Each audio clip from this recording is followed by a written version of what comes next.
Good evening, Zimbabwe. This is going to be my last live stream before the elections in 2 days' time. But before we get going, I just want to wait and have a few more people join us. So I will not be, I'll give it a couple of minutes, 5 minutes or thereabouts, to see that we've got a significant number of people who've joined.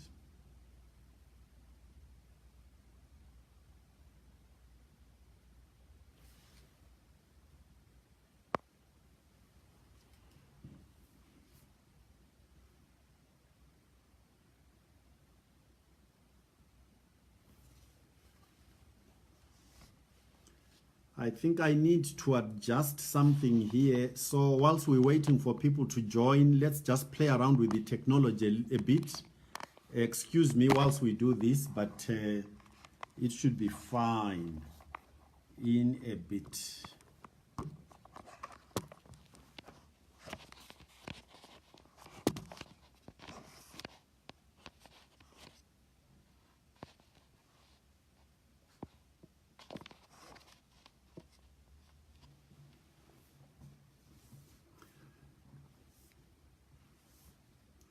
Welcome.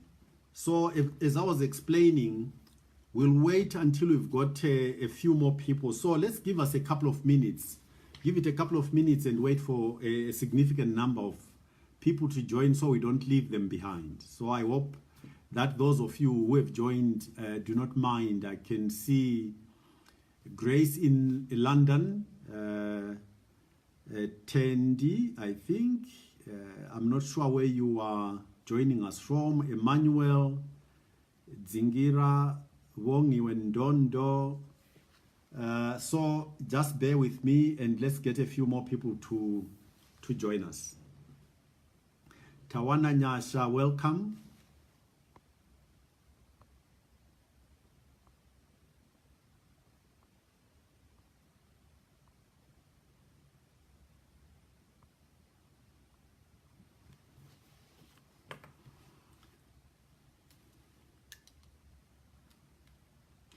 Whilst we're waiting, can you just indicate that you can hear me, please?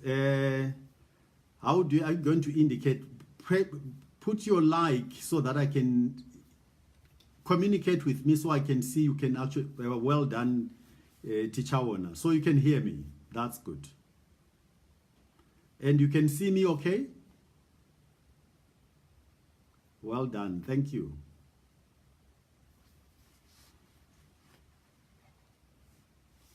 Hi, Grace.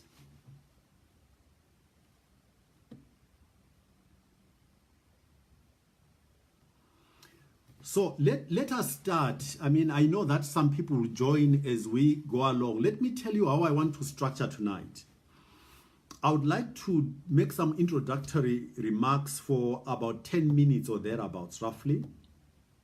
Then I want us to have a conversation where I answer your questions for about what, 40, maybe about 40 minutes thereabouts.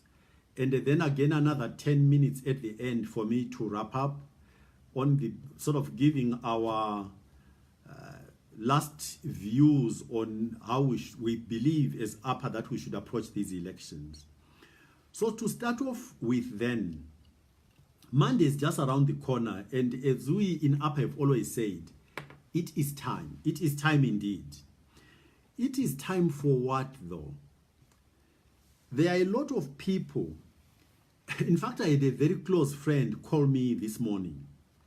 And this close friend said to me, you know, I look at the history of the sub-region and I look at Malawi, I look at countries like Zambia. And when the first change happened, or after the first change happened, it became much easier post that for those countries, the citizens and the electorates of those countries to continuously change their presidents. Then I asked this friend of mine whether, in her view, these countries, all the time from the point when the first change happened, whether she believed they'd achieved qualitative change since. And she had to admit that actually when you look at it, there is no qualitative change that has happened. Yes, they've been spinning their wheels, they've been able to take presidents out and so on and so on. And the point I was trying to make to this friend of mine was that we cannot afford anymore to say change for change's sake is good. We have learned a lesson. We changed Ian Smith, and at that point in time, change for change's sake was good for us. That's what we argued. We've had 38 years to learn that actually we are smart enough to do both change, but let that change be qualitative change. And so for me, it's one of the things as we approach these elections, we really need to think through incredibly carefully. My humble opinion is that we as a people cannot afford another 5 years of either the same kind of misgovernance of our country or even worse. I put it that way, and this is not going to sit very comfortably with us, but I think if you want to be really objective, this is true. In 1980, we got rid of UDI, stroke colonialism. The change we got, actually, when you look in aggregate in terms of what has happened to our country, I'm one of the people who would argue that our country, no matter how hates it is, was run much better under Ian Smith than it's been run since. Now, do I want a repeat of this? My opinion is no, I don't. I don't, because it's not necessary, it's avoidable. We can do change and also make it qualitative change. We have learned something. We know where we are. We know where our country is, and we know what we need to do. So let us not shortchange ourselves and say any change is good enough, and we wake up tomorrow to find that we've got another ZANU just in a different name, or even worse than ZANU. When in fact, we have got an opportunity to get qualitative change and get our country on a recovery path. Why would we choose something other than that? So one of the issues is change just for its own sake is not good enough. We've got, I think, options which allow us to get both change and let that change be qualitative change. So that's the first point. Second point I want us to discuss, if you will, and also think about as we approach these elections, is that in most countries, not just Zimbabwe, the people who make the most noise are actually a minority. Democracy, if there is anything that is not working for democracy, in countries where eligible voters choose not to turn up and vote, is that we call it democracy, but actually it's rulership by the minority. They are very vociferous, they talk a lot, they go marching, they go to rallies and so on. And a lot of us tend to be satisfied with being a silent majority. I think that if we want our country to turn around, we have to take personal responsibility and not continue to be a silent majority. Let everybody who registered go through a process of thinking through what our country needs, and go and absolutely make your voice heard through exercising your vote. Don't stay at home. Don't be impatient. Even if those queues are long, go and get food in relays if you must, but we must not be satisfied to be a silent majority. And Zimbabweans in particular are very good at this. Why do I say this? We've gotten into the habit of saying we make a plan. We make a plan to look after our families and let the rest look after itself. So a lot of the people in this country at the moment who know exactly what ought to be done choose to build their own prisons, if I may call it that.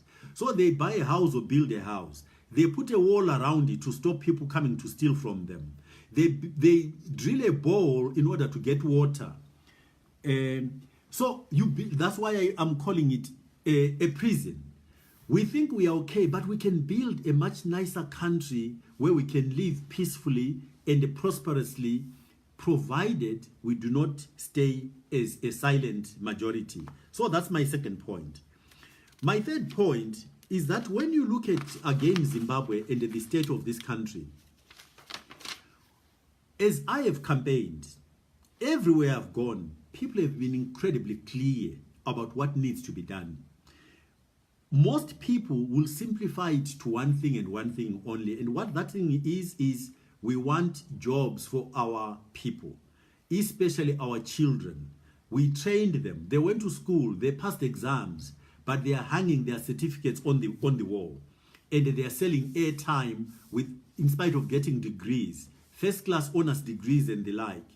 And parents out there are puzzled about what has happened. They can't really understand. So I think all of us can agree. We kind of reasonably understand what the job that needs to be done is.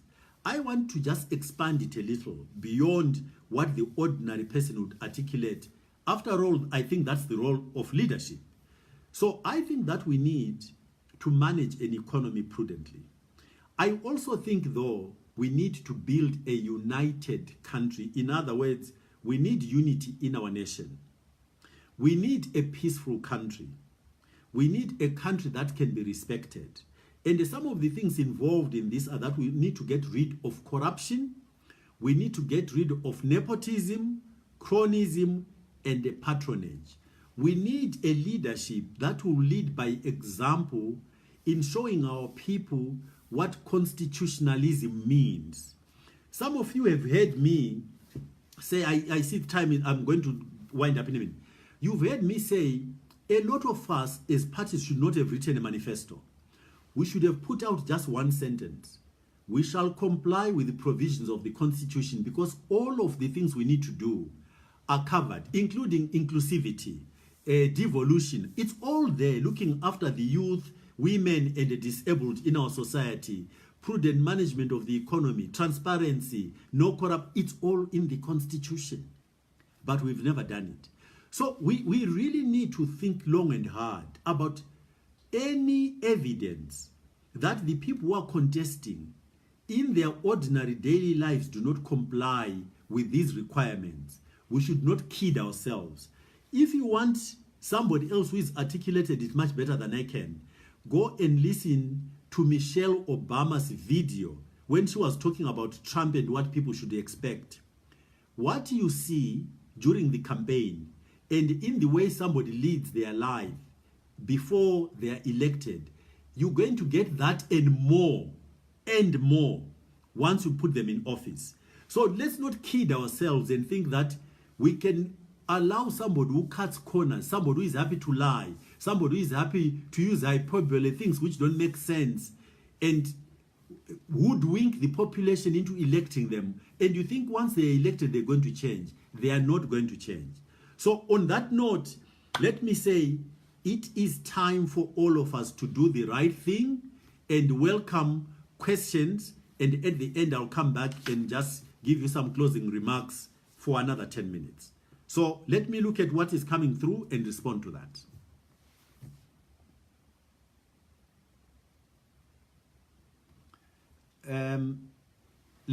I see there is a request for me to change the orientation of this thing. Let me try again and see.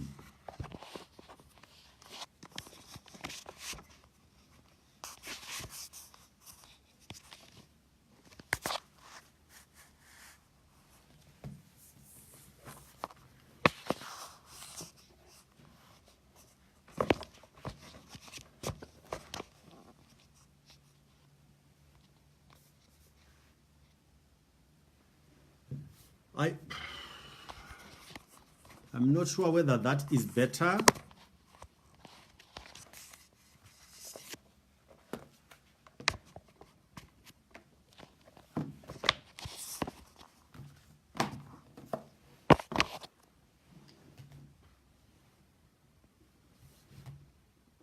Oh, is that okay?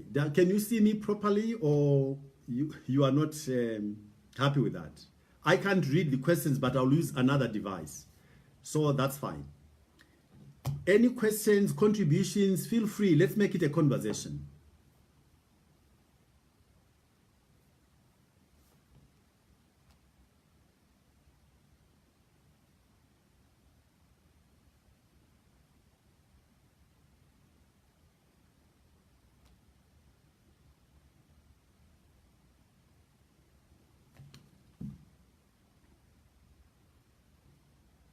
I'm not seeing any questions. You want me to talk some more, or you want to tell me what you think?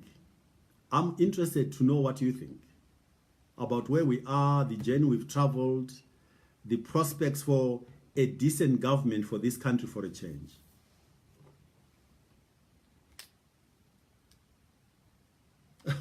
Somebody is saying turn it back. So, okay.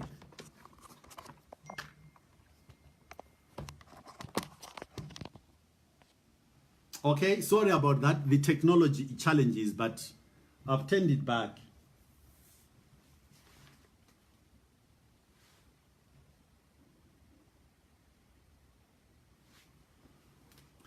Any questions?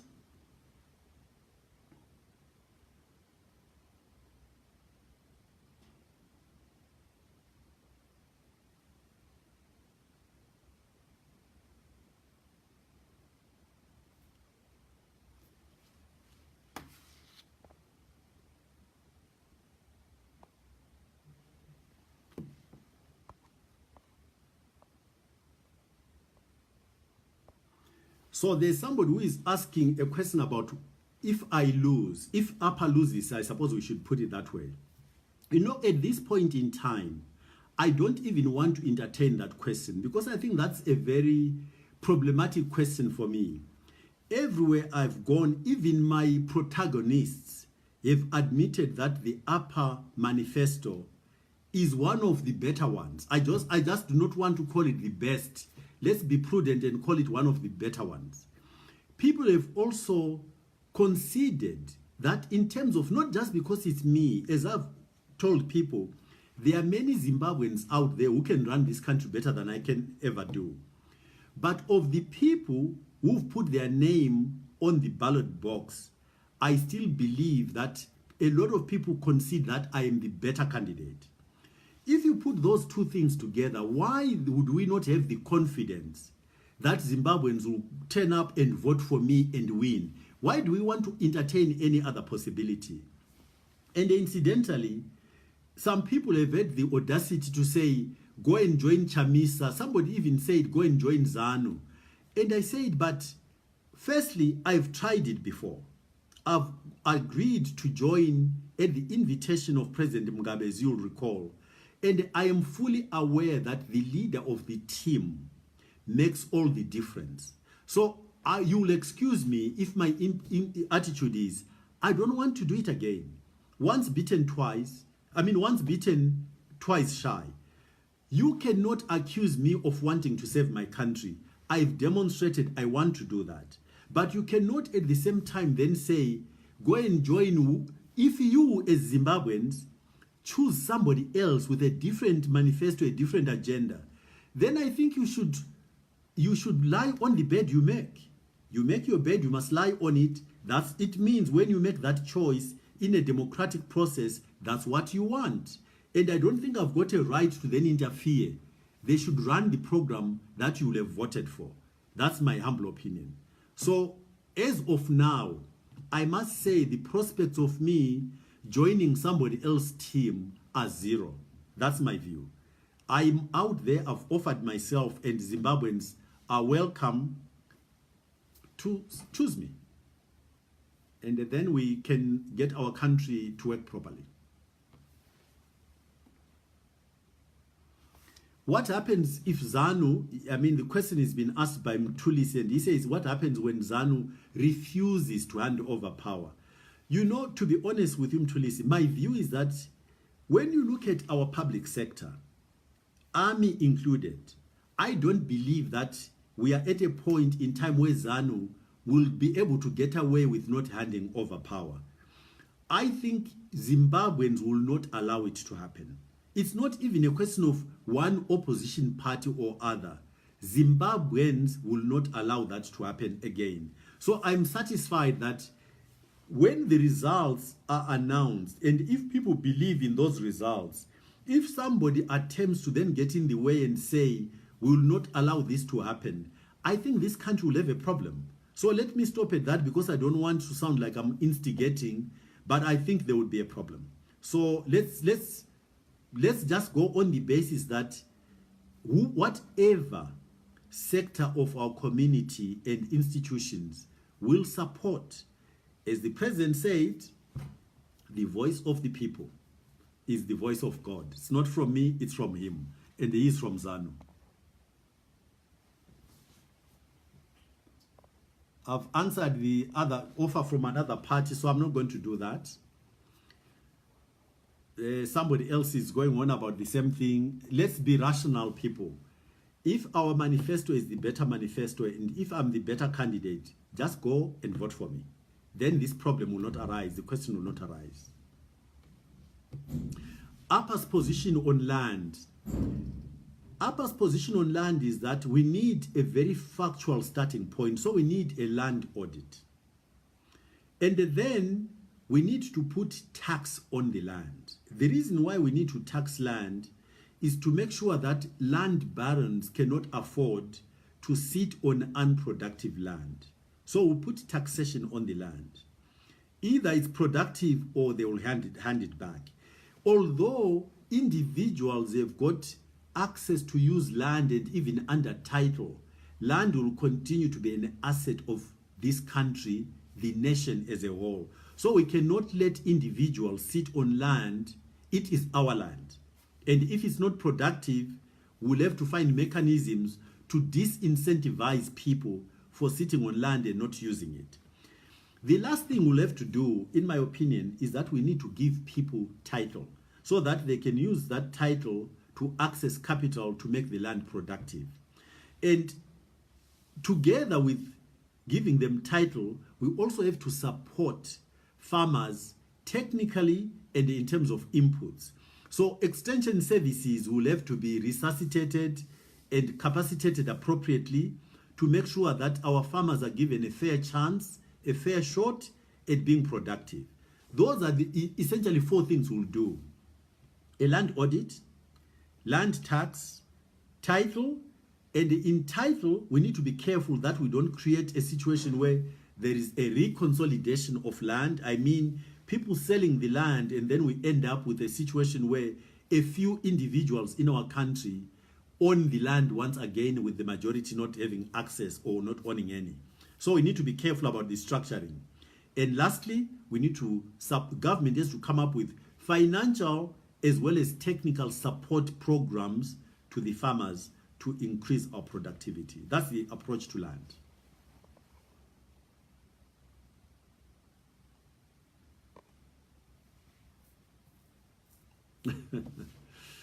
Danisa claims that the technical issues about my iPad is refusing to twist incidentally, because, as you know, normally when you turn it, the picture is supposed to turn and so on.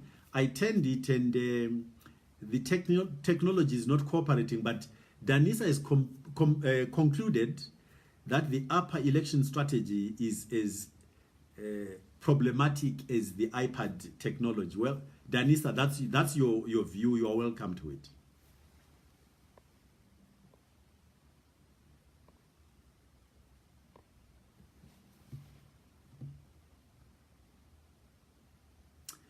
Brighton, thank you very much about your well wishes for the election. Yes, I mean, you know what? I am absolutely convinced that we can get Zimbabwe to function so well that we'd all be proud of it. We know that as a people, we've got the skills that are necessary. Those skills have just not been given space to express themselves in the way our country is run. And under APA, we'll go out of our way to attract those skills back and make sure that Zimbabwe fields the best team possible for us to run a winning country. That is eminently doable, as we've demonstrated in terms of Zimbabweans being, in most cases, overrepresented in global institutions. So we want some of those skills back at home, and we'll get them.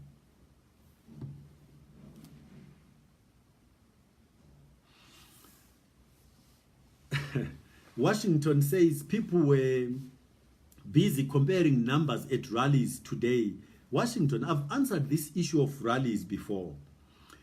People who are more competent at statistics than I have told us that when you look at the aggregate of the people who attend rallies in this country, together, those people do not amount to more than about 1 million people. And that 1 million people are not all registered to vote. So once you understand that we've got at most about 1 million people who go to rallies, and is what I call the vociferous minority, and out of a population of about 5.5 up to 5.8 registered voters, then you understand this is not an issue. All of us who choose to go around our business quietly, the silent majority, need to just go and express ourselves in the way that matters most.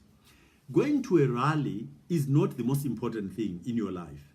Going to vote, however, is important, and make your vote count. And then all these numbers that are being compared will come into the correct light. By the way, let's remember that in 2013, MDC had very big rallies. I can't remember, star rallies, I think that's what they called them. And a lot of fair-minded people, independent people, say MDC lost honestly, genuinely, the elections in 2013. Unlike 2008 when they won and the election was stolen from them. So the rallies are not an indication of what is going on out there. By the way, also you need to realize that these numbers at rallies are a result of people being bussed to rallies from all sorts of parts of the country. So even they themselves are engaged in an exercise of creating smoke screens about how much support really is at those rallies. So let's not worry about these rallies. Let's just be clear about one thing. The majority of Zimbabweans do not go to rallies. The majority of Zimbabweans, incidentally, no, not just Zimbabweans, the majority of any population do not belong to a political party in any country. People who belong to political parties are a minority, but people who support a program during an election determine the outcome. So again, if you put together ZANU members and MDC members, card-carrying members, there will be a minority compared to the people who go and vote. So let's make our numbers, the silent majority, count by going to vote and ignore the noise that the vociferous minority is making. Let's get back our country from them and run it properly.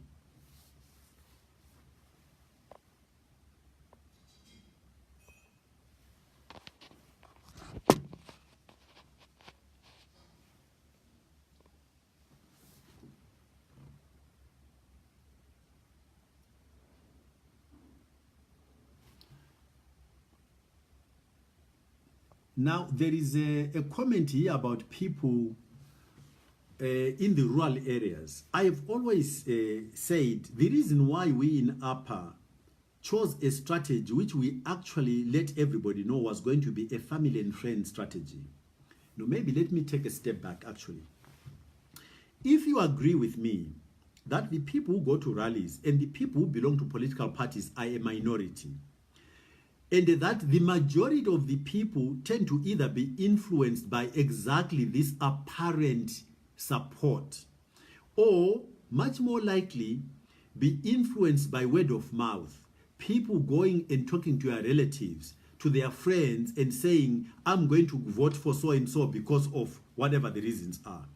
Then you really begin to understand that, like everything else in the commercial world, word of mouth is a very powerful way of influencing people. So those of you who believe in APA, who've understood the APA approach, and who believe in the credibility of APA, the track record that I personally have, take it as a responsibility you have to go and talk to your relatives and friends and get them to do the same. And that approach actually, given the numbers I've told you about rallies and membership of parties, is no different. The people who get first-hand exposure are a minority. The ripple effect of you taking ownership of the campaign and making it your own and talking to your friends and relatives is what makes the difference. So go out there and do it. And incidentally, this works incredibly well with the in context to the diaspora. A lot of people vex themselves about, oh, the diaspora has got no vote and the like. I say no. Actually, the diaspora has got a vote. It is an indirect vote. This country has stayed afloat economically because of the diaspora remittances, which means you've got many people back at home who depend on you. People who depend on you, rightly or wrongly, will tend to listen to what you have to say. So have you ever actually engaged with the people that you support economically to tell them what would make their lives even better than just you supporting them? To tell them how to vote. Engage with them because you already got a reach to them through the support you're giving them. So you vote, but I know it's indirect, which will rectify as upper. But as of now, rather than just complaining, make use of the lever you have already. That reach through the economic support system to your friends and relatives back at home. Engage robustly with them. Do the analysis if necessary. I have said before, Zimbabwean parents, because of the way they invested in educating their children, they look to you to advise them, to do the analysis for them and explain complex things that they may not themselves have the tools to understand. If you do that, I dare say, putting it as politely as possible, they are not getting a return on the money they use to educate you. Because I think you owe it to your parents to help them get a return on that education by helping them navigate the spaces that are easier for you to understand than for them to understand. That's why they sent you to school. So let's get it done that way.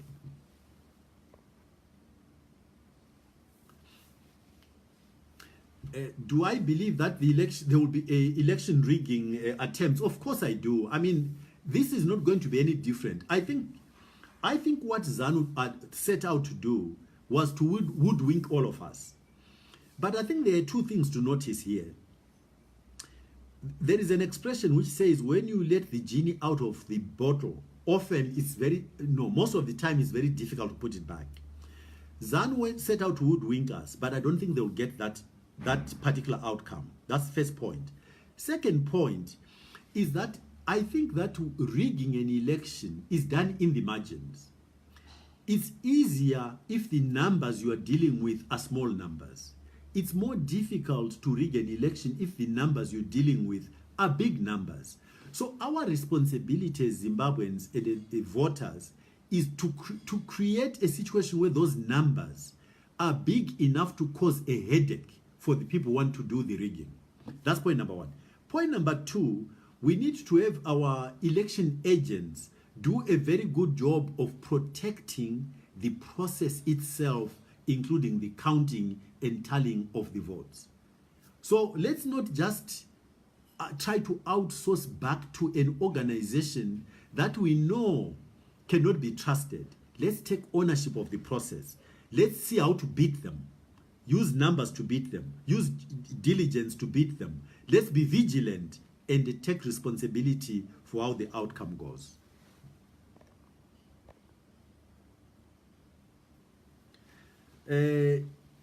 Tichawona asks whether Zimbabwe can ever be a country like Singapore. There is no doubt in my mind whatsoever. In fact, no, Zimbabwe can be better than Singapore. Let me tell you why. We've got resources that Singapore does not have. We've got amazing human resources. You've got an amazing climate for both tourism and agriculture. We've got natural minerals that Singapore does not have. So how can we say, can we ever be like Singapore? We've got resources that are way beyond anything that Singapore can ever dream of getting. So we can be a country much better than Singapore. It can be done. And we'll get it done. Just vote upper and you'll see. Within a couple of years, the turnaround will astound you. This is a management job. It's like a project management assignment. We can get this done. It's not difficult.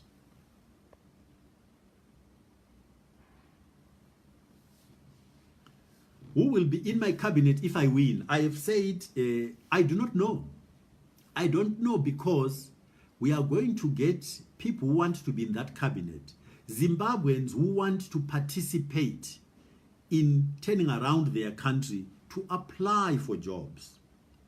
If you want to field the best team in anything, sport being a very good example, you don't just go hand-picking people who are nice to you, who are your friends and so on. You choose people who've got a track record and a competence in the areas that you want to manage. That's what APA is going to do. So I do not know who is going to be in the cabinet. We'll invite willing Zimbabweans with the skills to join the cabinet, a small and tight cabinet. People in ZANU, people in MDC, people in no party at all, people in the diaspora, all of them will be welcome to offer their services to their country, and the process will be transparent. There will be a panel for interviewing these people, so that you cannot say, oh, Nkosana turned around and just picked your friends. I'm not going to do that. We have to start right in order to get our country to work.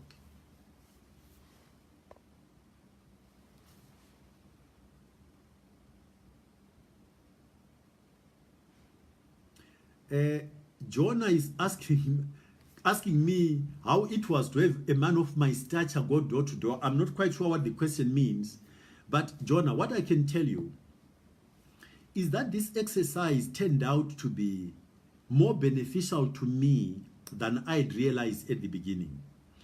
I have to confess that I thought I knew my country. I thought I knew our people. But actually the exercise of traveling right through the country and engaging with people in their environment without calling them to a big meeting allowed me to come face to face with the reality and the damage that has happened in our country. Damage at both the physical level in terms of infrastructure, but more worrisomely for me, damage in terms of the social fabric of our society. So now I've got an even better understanding of the job that needs to be done in helping rehabilitate not just the physical infrastructure, but also to rehabilitate our damaged personality as a people.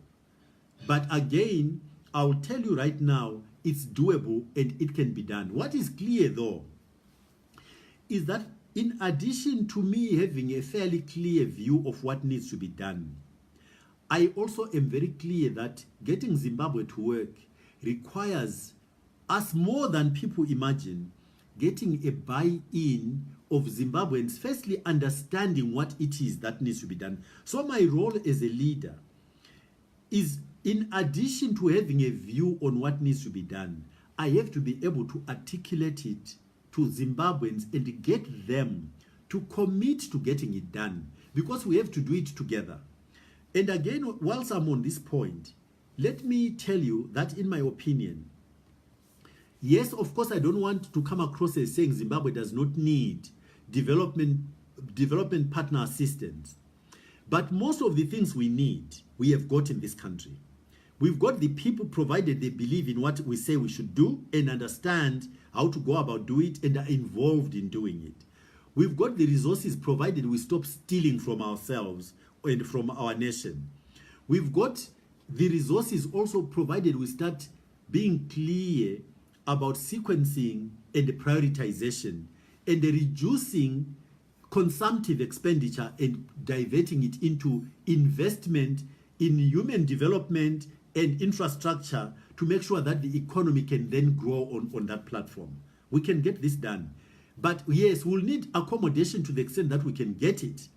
But what I can tell you, my opinion is that with or without international cooperation, we can get this country to work, and work quite well actually, if we are led by people who are not going to steal from us.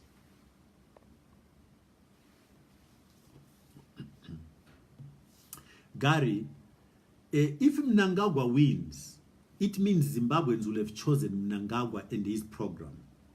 And I think therefore it would be the expected thing that Mnangagwa should deliver to the people the promises he made, and show that the people, the trust that people put in him was justified. I don't think it's for me to then interfere with that process. I have got a very different approach to his own approach. I've told you, for instance, that when he went to Davos, I would not have gone to Davos. I would have started rebuilding my country from inside, because I don't believe that it is sanctions that killed Zimbabwe. I believe that it is corruption and nepotism and the inability to introspect properly that killed this country. Clearly, if he believed in the same things, he would have produced a manifesto which talked to those things. He didn't. If Zimbabweans then logically go and choose him and choose the manifesto program he proposed to them, I don't think it's in my place to go and interfere with that project. I think he should then deliver to the people who will have elected him.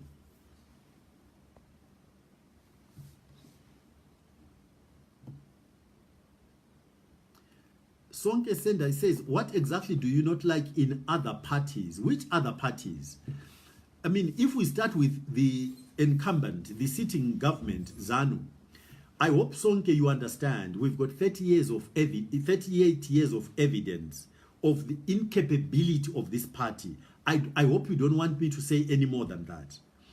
Then, as far as MDC are concerned, because I would like to talk just about the two big parties. MDC were in a government of national unity. And a lot of the things that MDC complains about today are things they could have changed during that time, and they chose not to. So again, I keep telling people, all of us are going to be making you lots of promises. Those promises are only worth anything on the paper they are written on, provided they tally, they dovetail, they make sense in the context of the track record of either the individual or the party involved. So you must always marry the program that you are being promised, the manifesto you are being promised, with where the individuals and the party have come from. Are there deeds in the past, or what we normally call track record? Does the track record support the promises? Does it say to you the things that they are promising are things they can do because they've done similar things before? If you see a huge divergence between the two, then I would say to you, you need to be cautious about believing that they can deliver.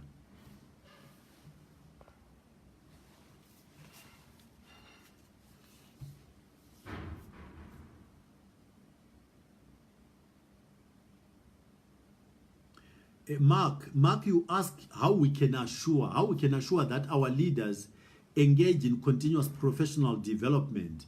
You can't assure that. If you're a leader, it's your responsibility to develop yourself. But as a government, we will put facilities in place. But you, as they say, you can take a horse to the river, but you can't force it to drink. So ultimately, it is the responsibility of the individual, when the facilities are in place, to invest in continuous self-development.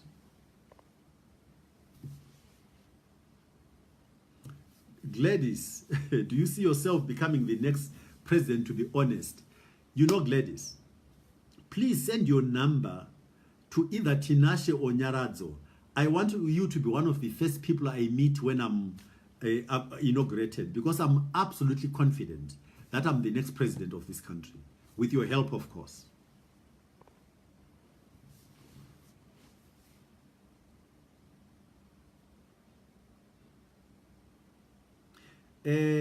Sean, you ask whether if I got 49%, who I would invite. Firstly, our process says if there is no winner in the first round, then all the other contestants are going to be eliminated, and only two will then move on. The top two will then move on to a second round. I actually think that the second round will be decisive. So I think your question about an alliance in forming a government actually will not arise. But remember that what APA said is the following. We as APA are going to form a government for this country that takes resources, human resources, from wherever we can get them, of Zimbabweans who are competent, including from other parties. And by definition, therefore, what we're saying, there is nobody who will be excluded because they belong to any particular party. But what I'm not prepared to do, and thanks for asking this question, personally, Call it naivety if you like, but this is where I stand. I will not do a deal with party leaders, because doing a deal with party leaders makes a very basic assumption which is not justified. Party leaders do not own the people of this country. I want my mandate to come from the people directly. So no deals with party leaders. When you do deals with party leaders, where you end up is that they want to be given jobs even when they are incompetent. I'm not doing that.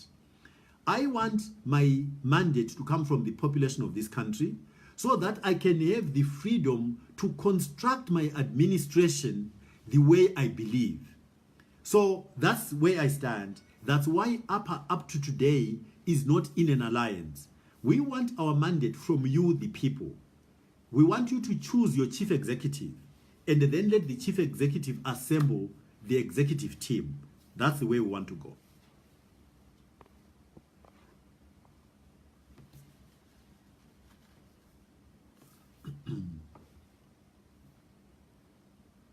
Chiedza, I mean, I answered this question, but I know that some people will be mischievous and try to distort what I say. Chiedza's question is, in the event of a runoff between ZANU and MDC, who would you vote for? I've answered this question. Ruveneko asked me this question a couple of weeks ago and I answered it. If you are being logical, given where our country is, our country has been, so the judgment of who to vote for is based on two things.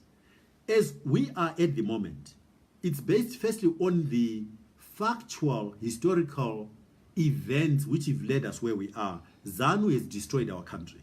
So that is not disputable. So for me, actually, these elections are a choice from amongst the new parties, the opposition parties.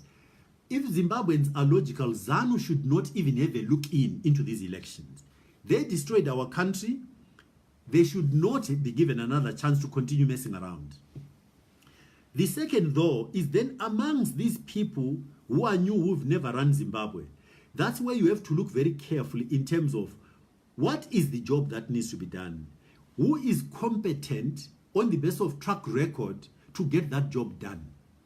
But the question, the direct question you ask, on the basis of historical fact, I would have to say all rational Zimbabweans, if in fact the runoff became a question of choice between ZANU and MDC, rational Zimbabweans should choose MDC. But that's not an endorsement for MDC. But I'm answering the question the way you formatted it, okay? I am not endorsing MDC. I don't think that MDC have got the capacity to really run our country the way it should be run. That's why I'm running separately.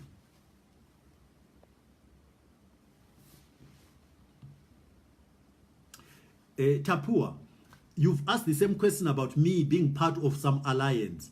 I have said I offered myself to Zimbabweans. APA wrote a manifesto which Zimbabweans liked. If Zimbabweans see it fit to go and vote for MDC instead, I think that MDC should deliver because the people have chosen that option. That is what democracy is about. So you shouldn't try to fudge the issue and then say, they didn't vote for you, but go and help somebody else deliver. Deliver which agenda? There is an MDC agenda which is different from ours. That's why our manifestos are different. So once you choose MDC and their manifesto and their leadership, that's what you want. And therefore, we wait for the next 5 years to see what they do before we come back to the electorate and say, listen, we are still around. Have you changed your minds or not? And of course, that will depend on what they will have done in the meantime.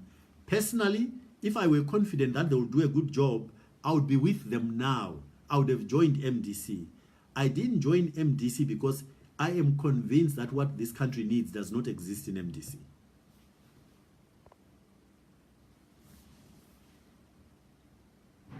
Farai is not that if APA lose, it will surely lose.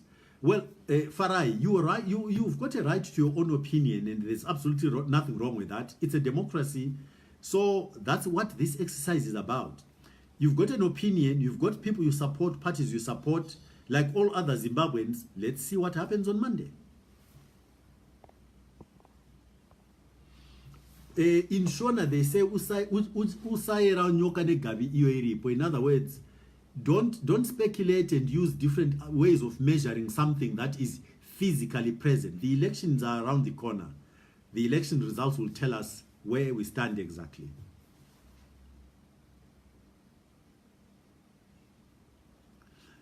Washington, you ask whether I've got any thoughts on what people should expect if they don't vote for APA.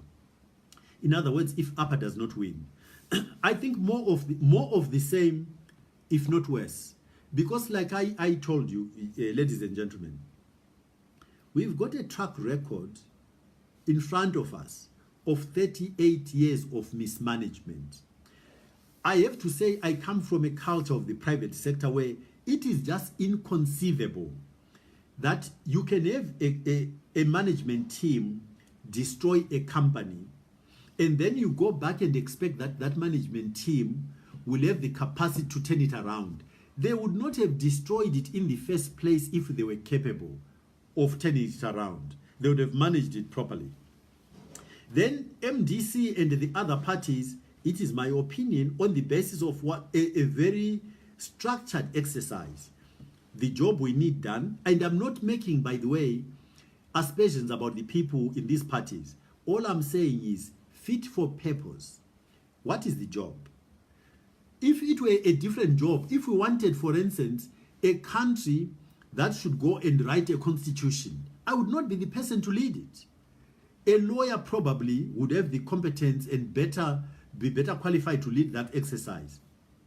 Turning around our economy is the job that needs to be done, and all of the candidates who've offered themselves, I think, for me, we are the best bet for this country. So if you choose anybody else, I would say the outturn or outcome is going to be more of the same or worse.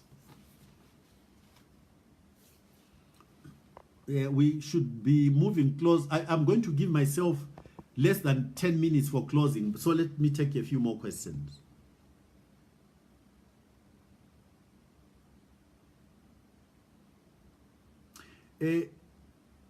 Wuto Leswe is claiming, it's a claim, that our plan is good, but we don't have the numbers on the ground. I don't think you know that, Wuto. I've talked to you about the concept of a silent majority.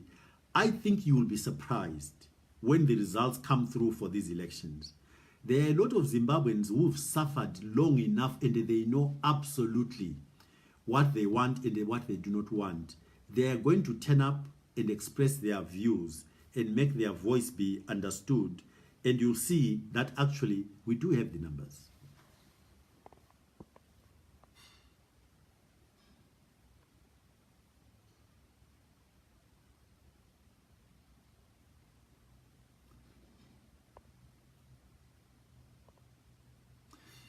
Nox Sibanda is saying you don't have a party majority. I do not know what that's got to do with anything, but let me explain it anyway. I have said to Zimbabweans, and I hope you understand this, if from 1980 we as Zimbabweans had contrived to have the president come from one party and the parliamentary majority belong to another party, our country today would not have been messed up as much as it has. So if there is any lesson to extract from that, is that actually we are better served having a president who does not have a parliamentary majority. Because all that happens is that when you've got a president who is the same person who promotes people from parliament into ministerial positions and the like, these people have got no capacity, because the evidence is there, of making sure that the executive is held to account. They've never done it. They are not going to start now. So the best arrangement for us, I dare say, not just Zimbabwe, but most of African countries, is to have a president who does not control parliament. And that way you'll have checks and balances which make our countries do much, much better in terms of understanding good governance. And if the president does the wrong thing, the president must know that they cannot get away with it. That's what we want to see. And that's why, for me, not having a parliamentary majority is not a disadvantage. It's a good thing so that we run our country properly for Zimbabweans, not for a political party. maybe that's the last thing the comment I should make. Everywhere in Africa, we have seen that when political parties win elections, they proceed to run the country for the party. We will never succeed until we get somebody who understands that you need to run the country for the people, not for the party.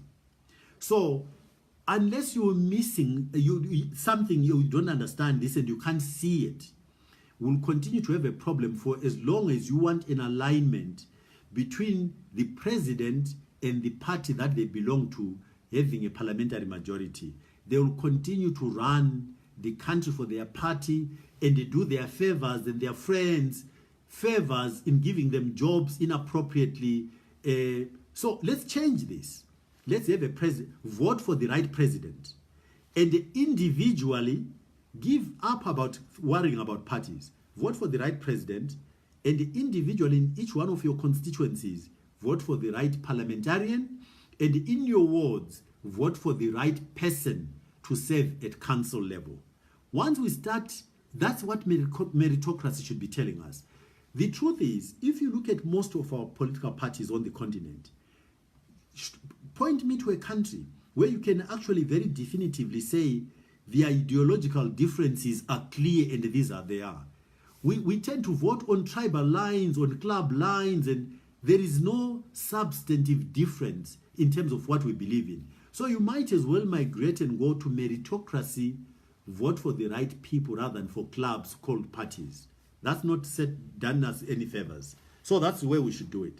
So to close, I just want to repeat, we have got a unique opportunity, in my opinion, to get the correct fit, define what the job is, and look at the candidates and choose the right person to run our country at this point in time. We are not at war. We don't need soldiers running this country. We are not fighting a war. So let's choose the right person for the job. The job we have to do at this point in time is to get our economy to work, is to get our nation united, is to get peace in our country, to make our country prosperous, and get our country to be respected again globally. So we need somebody who will interact and understand domestic issues and absolutely get on top of them, but understand also that getting Zimbabwe to work is going to take Zimbabweans collectively to work, to agree a plan, agree prioritization, and then deploy the resources we have, our own resources in the first instance, manage those properly, and then if other people choose to come and work with us, by all means we welcome them. But our starting point is, let us manage our own resources diligently, prudently, and in a manner that is as transparent as possible. And when we do that, our country cannot go wrong.